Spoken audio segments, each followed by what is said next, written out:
आपण अनेक गोष्टी करत असतो. आपल्याला अनेक गोष्टी कराव्या लागतात दररोज. दैनंदिन जीवनामध्ये आपली कृती जी असते ती कृती या विषयाशी संबंधित असते, पण आपण त्याच्याकडे फारसं सिरियसली पाहिलेलं नसतं. लक्षात घ्या, सकाळी उठल्यापासून संध्याकाळी झोपेपर्यंतचा आपला जो दिनक्रम असतो, या दिनक्रमामध्ये आपण वेगवेगळ्या टप्प्यावर वेगवेगळा विचार करत असतो, वेगवेगळ्या टप्प्यावर वेगवेगळा तर्क करीत असतो आणि त्या तर्काच्या, विचाराच्या किंवा अनुमानाच्या आधारावरती आपली पुढची कृती अवलंबून असते. ती कृती आपण करीत असतो.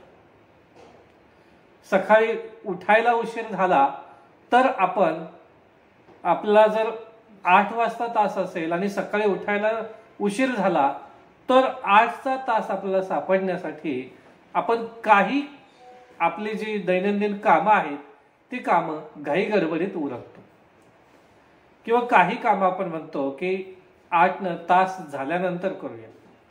लक्षात घ्या, म्हणजे इथे आपण काय करतो, विचार करतो.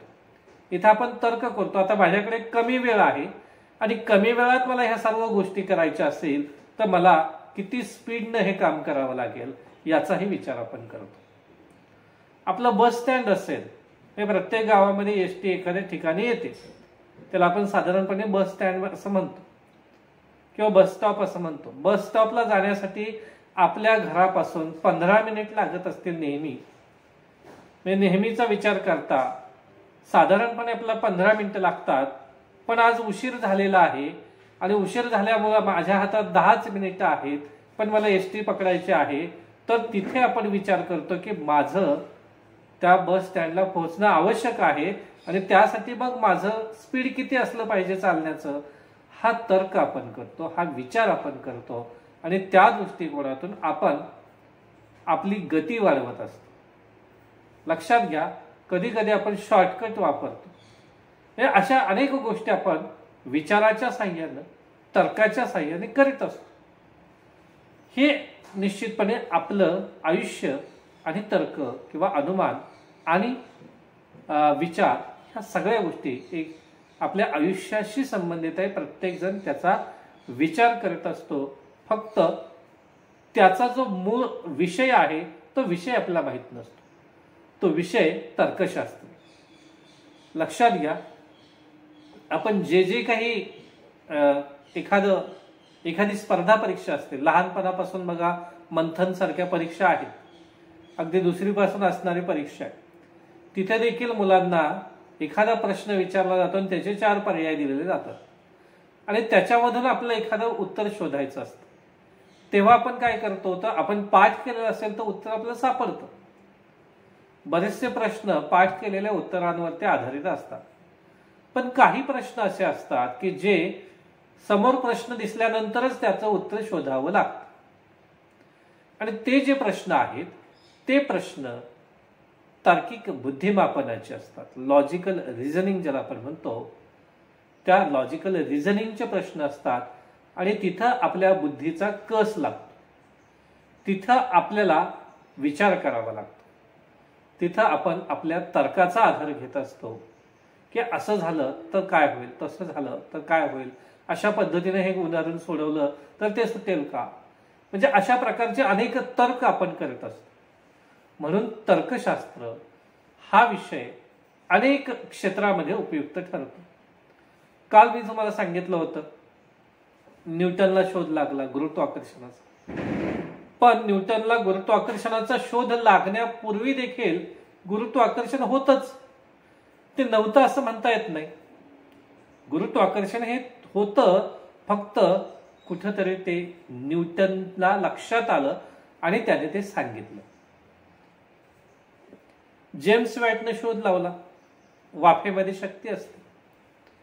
वाफेमध्ये शक्ती असते हे जेम्स वॅटने शोध लावला असं आपण जेव्हा म्हणतो, तेव्हा पाण्याची वाफ त्याच्या अगोदर होत नव्हती का, तर होतही होती.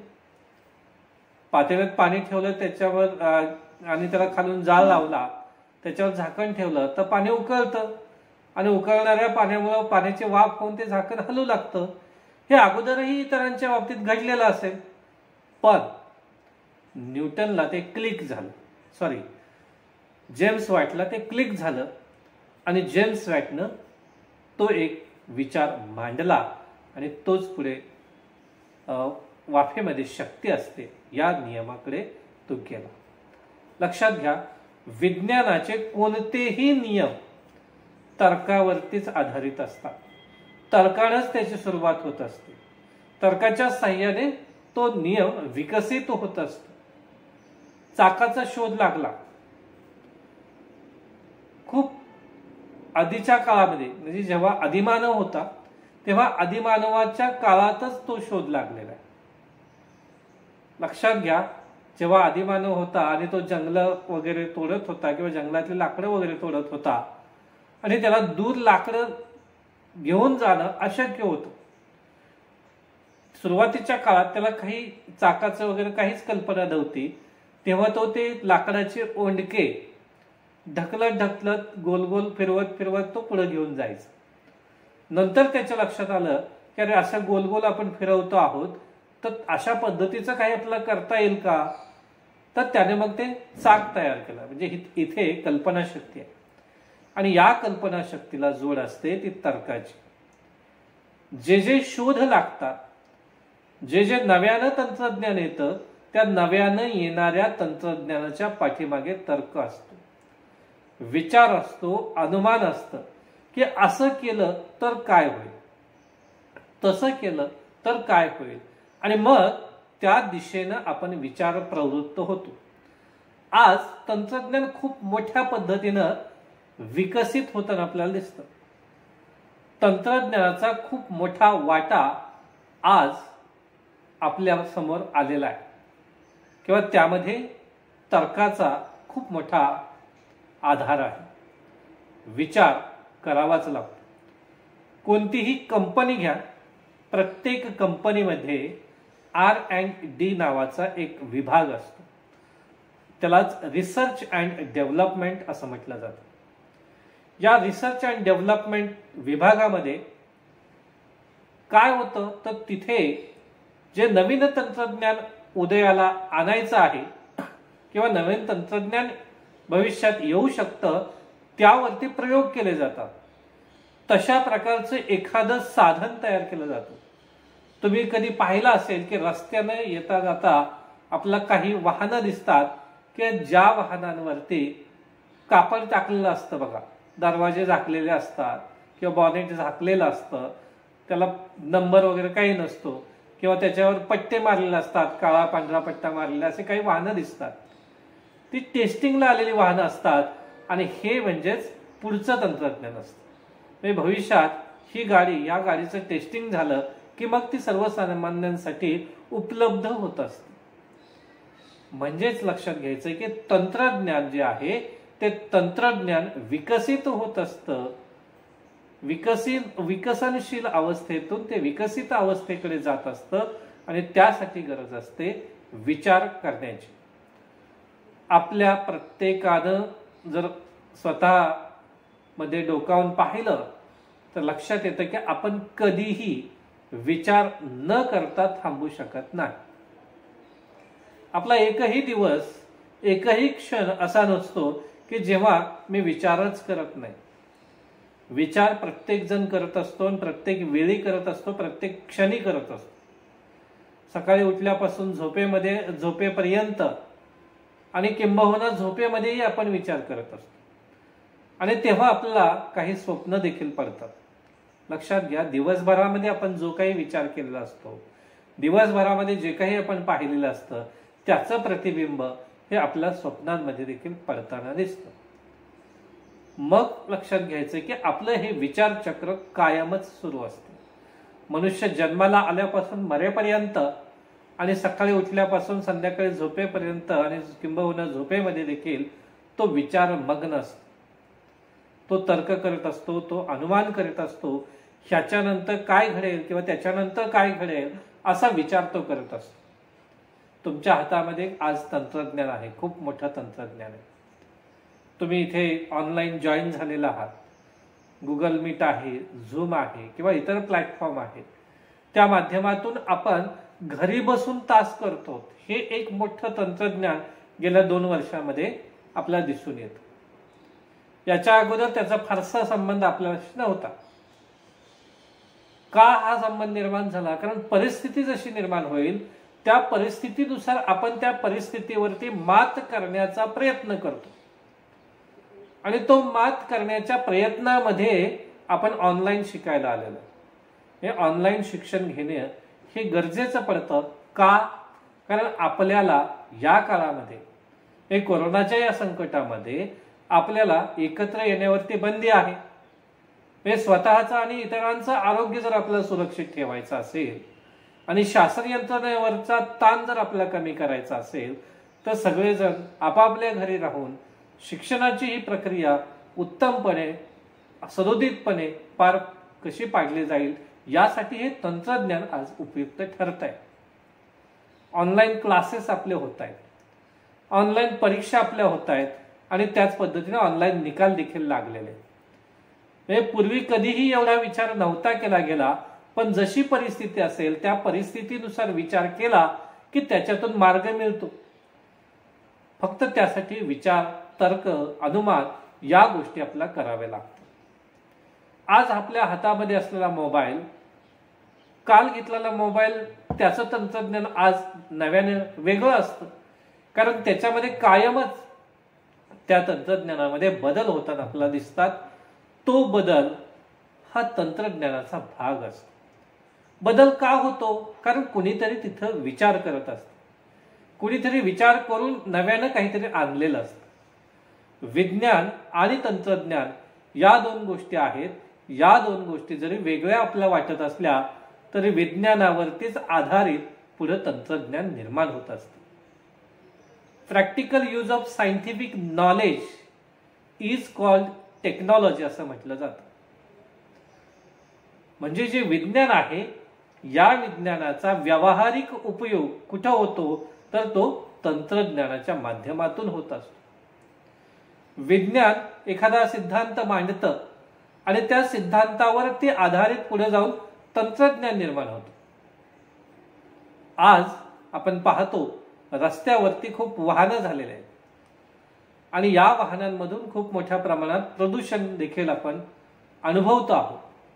या प्रदूषणाला जर आळा घालायचा असेल तर त्यावरती उपाययोजना केल्या पाहिजेत.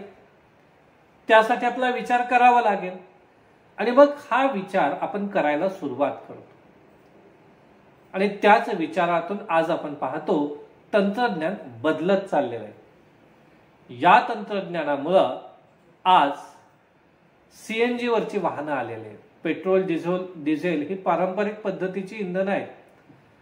त्याच्यावर पुढे जाऊन काय केलेलं आहे तर अगोदर त्याच्या एलपीजी वरती गाड्या चालायच्या, आता सीएनजी वरती गाड्या चालतात. पेट्रोल, सीएनजी अशा दोन्हीवरती गाड्या चालतात.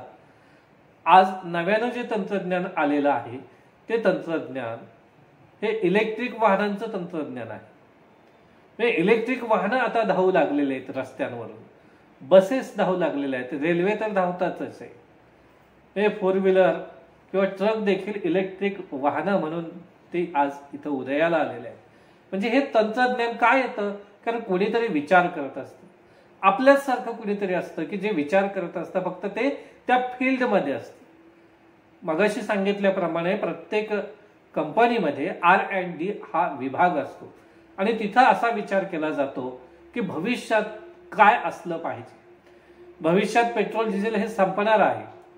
भविष्यात पेट्रोल डिझेल वापरामुळे खूप मोठ्या प्रमाणात निसर्गाची हानी होणार आहे, प्रदूषण वाढणार आहे आणि म्हणून त्यावरती पर्याय म्हणून अशा प्रकारचे सीएनजीचं इंधन येत आहे की जे प्रदूषण करत नाही. त्यानंतर इलेक्ट्रिक वाहनं येत आहेत की ज्यामुळे 0% प्रदूषण होतं. त्यानंतर आणखी तंत्रज्ञान वाढत जाईल किंवा जाणार आहे. भविष्यामध्ये काय तंत्रज्ञान येऊ शकतो याचा विचार हा आपणच करायला हवा. कदाचित भविष्यामध्ये सोलरवर चालणारी एखादी गाडी तयार होऊ शकते, सोलरवर चालणारं एखादं वाहन तयार होऊ शकतं. मग या सोलरवरती वाहन जर चालत असेल तर चार्जिंगची आवश्यकता पडणार नाही. आज इलेक्ट्रिक बसेस आहेत किंवा इलेक्ट्रिक वाहनं आहेत, या वाहनांना चार्जिंग करावं लागतं. चार्जिंगची जर समस्या सोडवायची असेल तर काय करावं लागेल, आणि जेव्हा प्रश्न आपला पडतो तेव्हा उत्तरही आपण शोधण्याकडे जात असतो. सोलर तंत्रज्ञान हे देखील मोठ्या प्रमाणात विकसित होत आहे.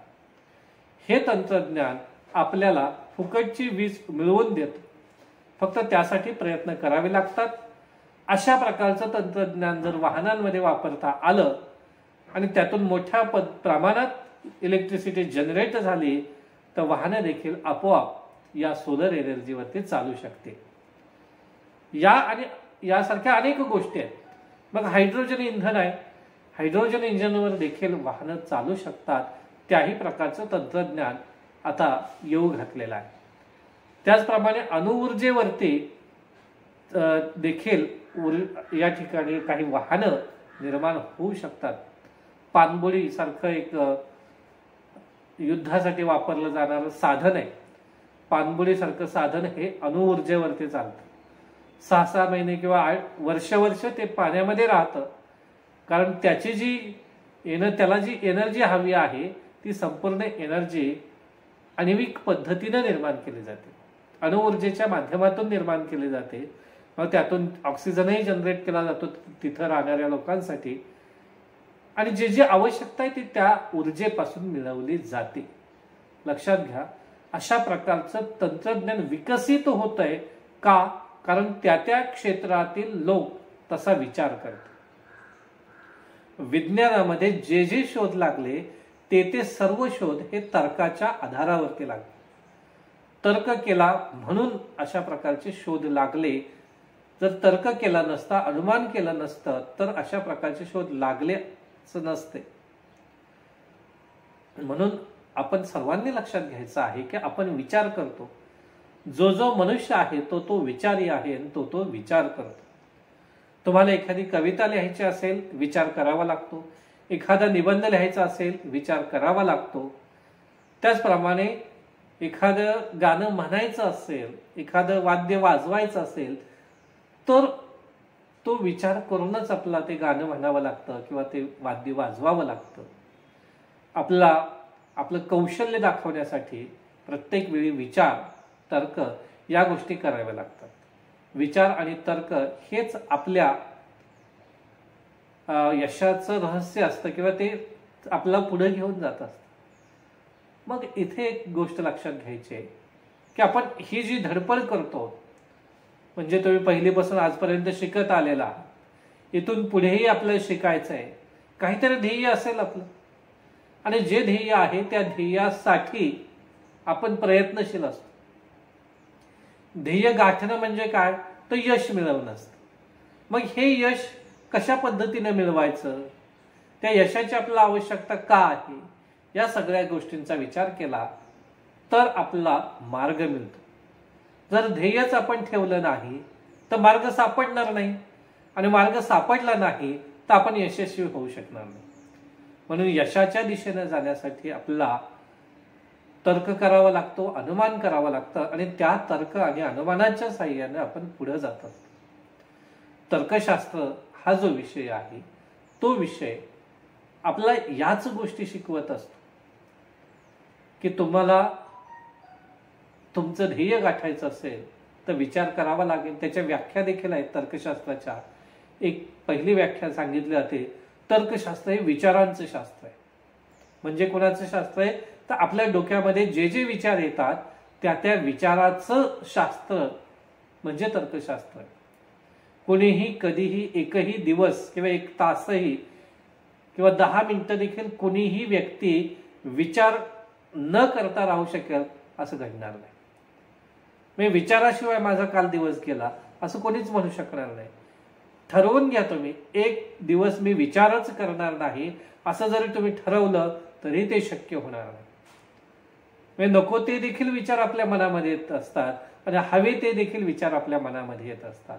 नको असणारे विचार आपल्याला काढून टाकावे लागतात आणि हवे असणारे विचार त्याची जोपासना आपल्याला करावी लागते, आणि म्हणून आपण यशाच्या दिशेने जात असतो. एक छोटीशी कथा सांगतो. अगदी छोटीशी गोष्ट आहे सॉक्रेटिसची. सॉक्रेटिस हा ग्रीक तत्वज्ञ, पाश्चात्य तत्वज्ञ किंवा तत्वज्ञानाचा जनक त्यांना म्हटलं जातं. सॉक्रेटिसचे काही शिष्य त्याच्याकडे शिकत असत आणि शिक्षण घेता घेता त्या शिष्यांना एक प्रश्न पडला आणि तो प्रश्न त्यांनी सॉक्रेटिसला विचारला. यश आणि अपयश याच्यामधील अंतर काय? तर ते उत्तर देण्यासाठी सॉक्रेटिसनं त्या विद्यार्थ्यांना सांगितलं की उद्या सकाळी तुम्ही आपल्या इथे गावाशेजारी एक डोंगर आहे, ते डोंगराजवळ या, तिथे तुम्हाला त्याचं मी उत्तर सांगेन. ठीक आहे. ती मुलं दुसऱ्या दिवशी त्या डोंगराजवळ आले, सॉक्रेटिसही तिथे आले आणि मग पुन्हा त्या विद्यार्थ्यांनी, त्या शिष्यांनी प्रश्न तोच विचारला, यश आणि अपयशातील अंतर काय?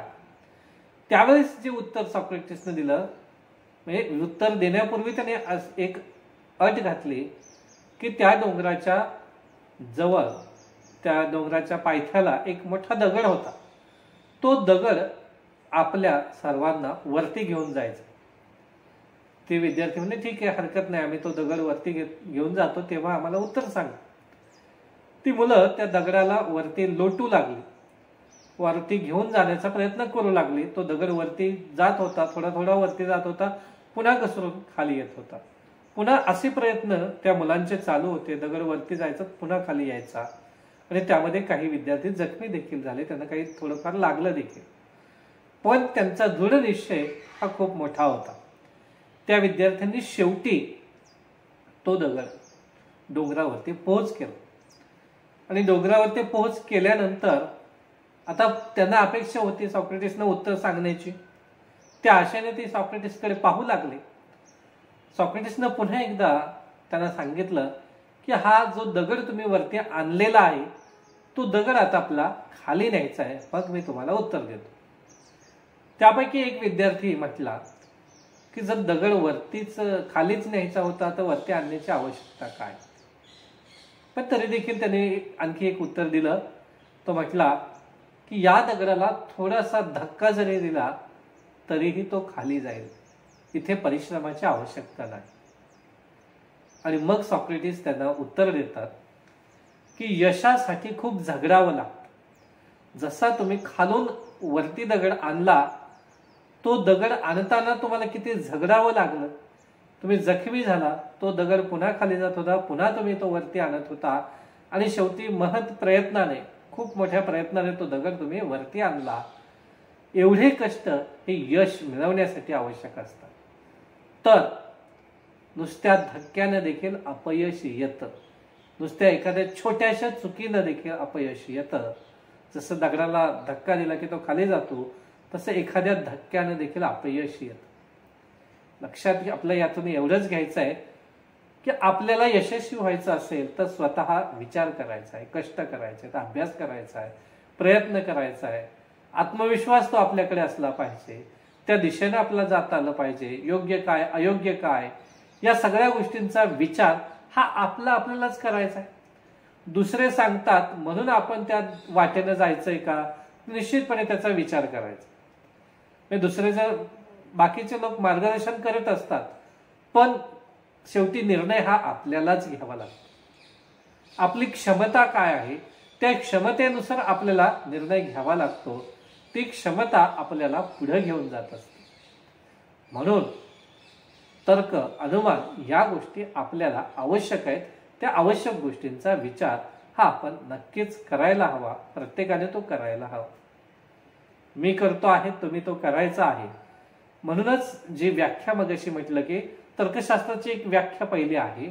तर्कशास्त्र हे अनुमानाचं शास्त्र आहे, तर्कशास्त्र हे विचाराचं शास्त्र आहे आणि तर्कशास्त्र हे आकारिक शास्त्र आहे. विचारांचं शास्त्र ही या दृष्टिकोनातून आपण थोडी माहिती घेतली. अनुमानाचं शास्त्र काय म्हणतं, ते एखादी परिस्थिती आपल्या समोर असेल तर त्या परिस्थितीपासून नव्यानं काय निर्माण होऊ शकतं, शक्यता, ते अनुमान असतं. काल मी उदाहरण दिलं होतं की आकाशात ढग आलेले आहेत आणि त्याचा परिणाम काय होईल तर पाऊस पडेल असं उत्तर आपल्याकडून येतं. म्हणजे हे अनुमान असतं. बघा, लहान मुलं, त्यांना फारशा काही गोष्टी माहीत नसतात. एखादं लहान रांगणारं मूल की ज्याला चालता येत नाही असं मूल चुलीपाशी गेलं आणि चुलीमध्ये विस्तव असतो, तो लाल दिसतो, त्याला लाल विस्तवाचं आकर्षण असतं, तो हातामध्ये तो विस्तव चटकन घेतो आणि लगेच सोडून देतो आणि तिथून दूर जातो. का होतं हे असं? कारण त्याला त्याचा पूर्वी अनुभव नव्हता. मग पुढच्या वेळेस तो असं लक्षात घेतो की जी लाल वस्तू दिसेल ती भासते आणि म्हणून तो अशा प्रकारच्या लाल वस्तूपासून दूर पळण्याचा प्रयत्न करतो. पुन्हा तो त्या विस्तवाकडे जात नाही. हे अनुमान तो करायला लागतो.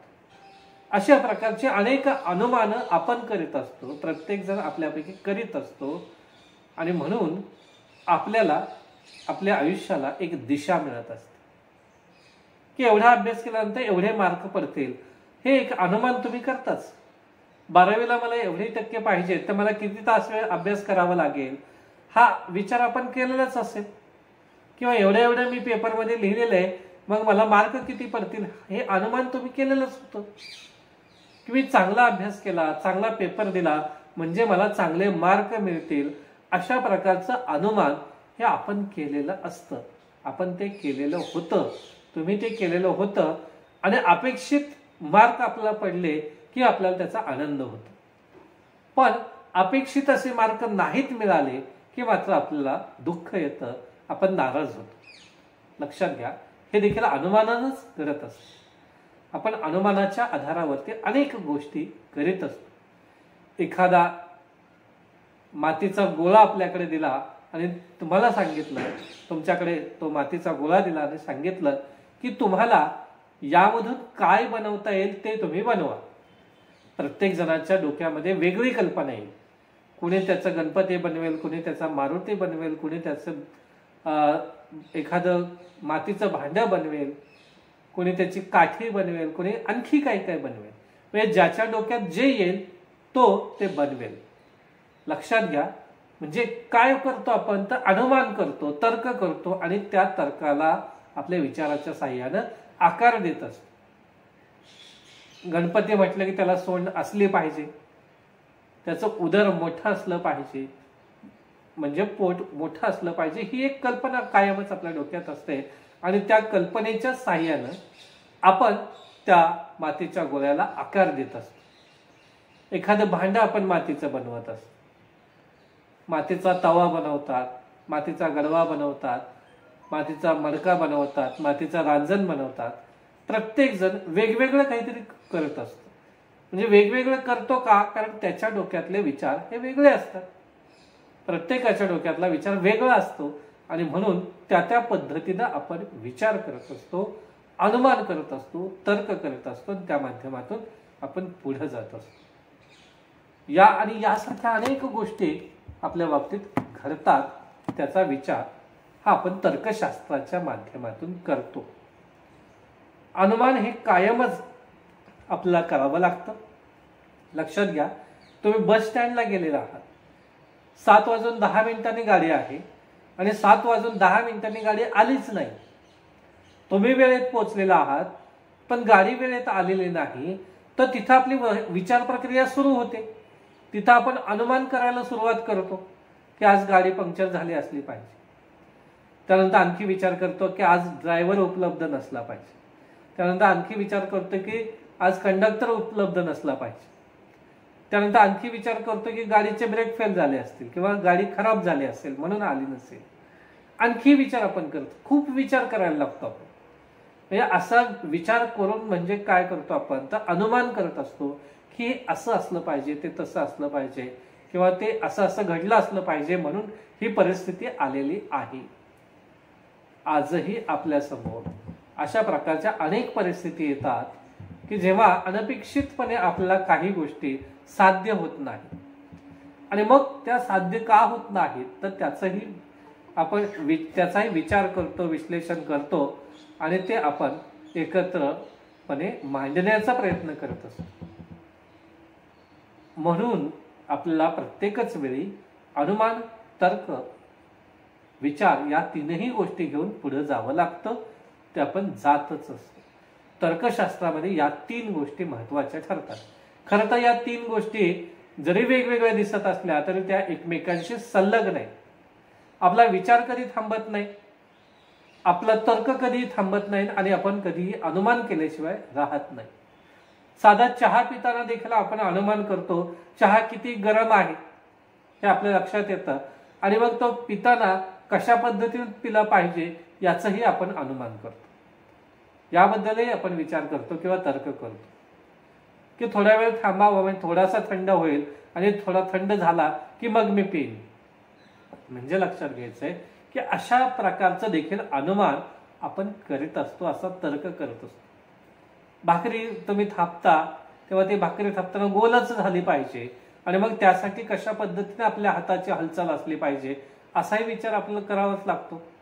असा तर्क किंवा अनुमान आपण करून मग ती भाकरी बनवतो. नव्यानं जर आपण चपात्या शिकायला लागलो तर चपात्यांचे आकार हे वेगवेगळे होतात. हे गोलच होईल असा शक्यता नसते आणि म्हणून तिथं आपला विचार करून करून मग कशा पद्धतीने ते लाटणं फिरवलं पाहिजे हा विचार आपण करत असतो. एखादी भाजी बनवता तुम्ही तेव्हा भाजी बनवत असताना देखील त्यामध्ये मीठ किती असलं पाहिजे, तिखट किती असलं पाहिजे, मसाला कोणता टाकायचा आहे, काय टाकायचा आहे हा विचार आपण करत असतो. म्हणजे अगदी गृहिणीपासून ते सर्वांपर्यंतच, अगदी वैज्ञानिकापर्यंत, लहान मुलापर्यंत सगळीकडेच आपला तर्क करावा लागतो. मग तो किचन मधला तर्क असेल किंवा इस्रो मधला तर्क असेल किंवा वैज्ञानिक करत असलेला तर्क असेल, महाविद्यालयामध्ये शिकवणारे शिक्षक असतील ते करत असणारा तर्क असेल, प्रत्येक ठिकाणी तर्काशिवाय, अनुमानाशिवाय किंवा विचारांशिवाय पुढे जाताच येत नाही. म्हणून त्या दिशेनं आपल्याला विचार हा करावा लागतो. तो विचार आपण करीत असतो, फक्त ते आपल्याला माहीत नसतं की आपण करतोय काय. तर या पद्धतीनं या विषयासंबंधी आपण पुढं जाऊन पुढच्या तासाला या ज्या 3 व्याख्या आहेत त्या 3 व्याख्यांमध्ये आणखी एक पुढे जाऊन आपला म्हणजे 2 व्याख्यांची आपण इथं चर्चा केली, ती आणखी डिटेलमध्ये आपण पाहूया. अनुमान, त्यानंतर विचार आणि तिसरी व्याख्या जी आपली असणार आहे ती असणार आहे आकाराशी संबंधित. अनुमानाचं शास्त्र म्हणजे तर्कशास्त्र, विचाराचं शास्त्र म्हणजे तर्कशास्त्र आणि आकारिक शास्त्र म्हणजे तर्कशास्त्र असा आपल्याला विचार करायचा आहे. अशा पद्धतीने आपण या 3ही व्याख्या अगदी डिटेलमध्ये पाहणार आहोत. तशा पद्धतीने आपण पुढे जाणार आहोत. तर या ठिकाणी आपण थांबूया आणि पुढच्या तासाला नंतर भेटूया. धन्यवाद. कुणाला काही अडचण असेल तर निश्चित